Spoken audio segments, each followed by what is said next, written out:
Hey, would you mind if I actually asked you another question or two?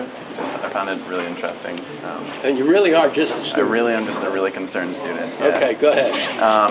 Well, so I read that one of your objections to the climate bill was that it wasn't international enough in scope, and that you really wanted to see an international pact before we had a one of the issues, the question, we're not going to stop the domestic bill. Right.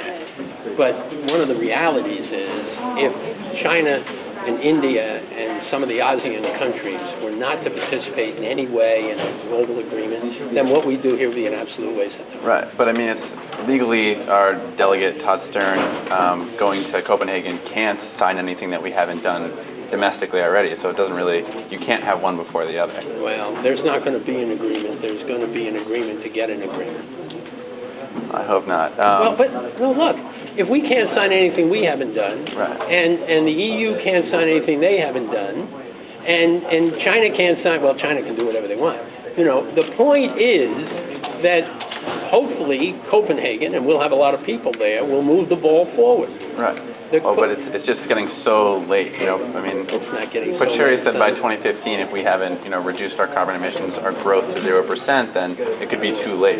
So I feel like Copenhagen's our, you know, our last chance we're going to have an international. By the way, we're reducing carbon emissions all the time. If you look at our use of fossil fuels, it's to create 1 BTU of energy, and we're using half of what we used 12, 15 years ago.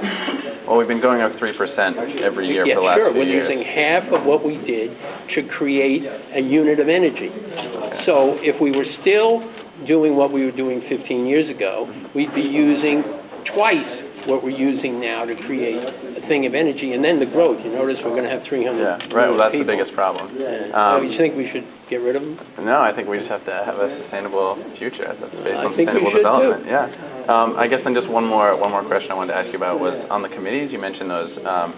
It's, you know, you guys are dedicated to sort of having a democratic process where each company can sort of weigh in on the issues. It's not a democratic process. It's more like a republic. Okay. The people on the committees make their recommendations, and they're very open committees. I mean, we don't pick them. People really want to get on, we put them on.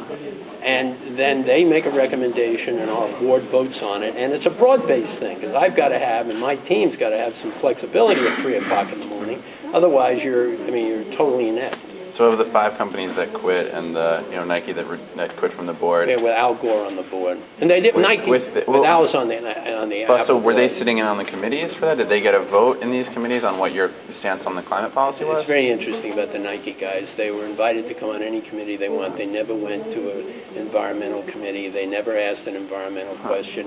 And the only reason that they did what they did, and the only reason those companies quit, although companies quit all the time in a thing that size, is the environmentalists were pushing them to do it.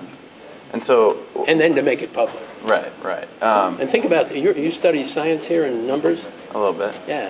So we got 300,000 people, and 4 companies quit, and probably 300 companies joined, you know. So it's not a big issue, but it is something worth listening to and trying to learn from.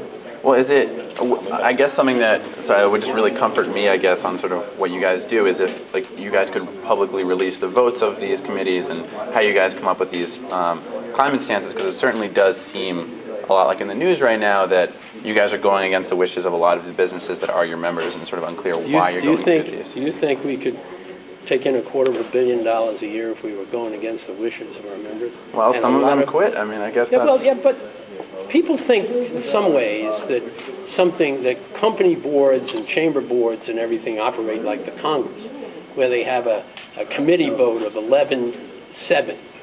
Look, if we're going to have a committee vote of 11-7, we're going to really rethink what people are doing and try and find some consensus in that. And you know, the idea of releasing the votes of our board, we've been doing this stuff for 100 years.